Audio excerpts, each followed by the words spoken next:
In this tutorial, we are going to keep learning a little bit more features about the HTML.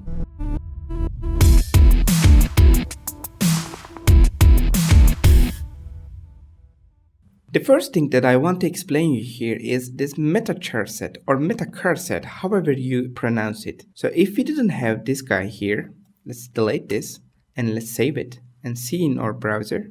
Reload this page, and web browser cannot render this special character, for example this dashes here and some special letters here.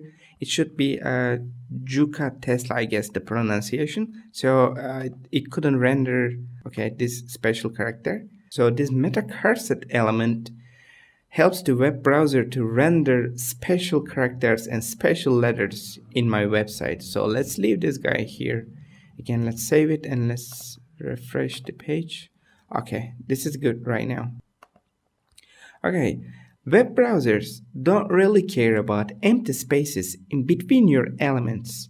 So if I leave huge empty spaces here, and if I come over here and reload the page, there's no differences here. There's no empty spaces here. And this gives us a lot of freedom while we are working in our projects. If you want to have empty spaces between your elements, what you need to do is a BR tag. So smaller than sign, BR / and greater than sign. So we are closing. It's looking like the closing tag of the other elements. Anyways, let's save it and let's see in the browser. Let's reload and we have empty space here. So we can have a little bit more maybe. Smaller than sign, BR / and greater than sign. So let's save it and see in the browser. One more empty space. You can even use this tag like this, BR and closing tag, doesn't really matter. So I have 3 empty spaces in between my 2 elements now. Okay, 3, or if you want, you can have as much as you want. Okay.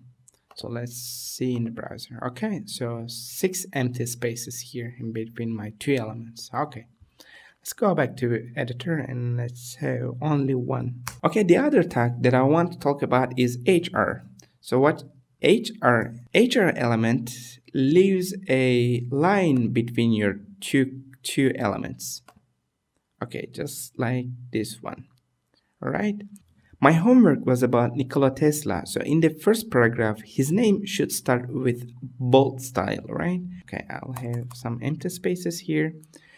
So at the beginning of his name, I will open a B tag, and in the end of his name, I will close the B tag here. I'll save it and let's see in the browser again. Here is bold right now. And I will make those dates italic, okay? So for making this, I come over here at the beginning of the date, I make I, and in the end of the date, I come over here and closing this I tag, and let's save it and see in the browser. Okay, it has been now italic. If I want to make this sentence underlined, so I come over here to the text and I open underline tag and close this underline tag. Let's save it and see in the browser. Now it is underlined. Okay. For making bold any piece of text, the only tags we are using is not that bold tag. We can use even a strong tag. So I write here strong, and here I close this strong tag.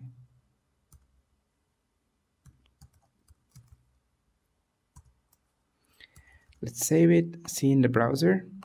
Now here is bold too. So let's make this italic or emphasis. So another tag that we can use is EM, emphasis. So let's close this tag and let's save it. Let's see in the browser. Now this is emphasis right now. Alright, the working mechanism of HTML is as you have seen, opening tag and closing tag. Opening tag and the closing tag. Alright guys, go ahead and find some text around, paste it into your text editor, play on them, make sure that you have used every tags you have learned so far. If there is something that you couldn't understand or I couldn't explain very well, please, please, please, please send me a message and I'm here to explain you much better. So I'll see you guys in the next tutorial.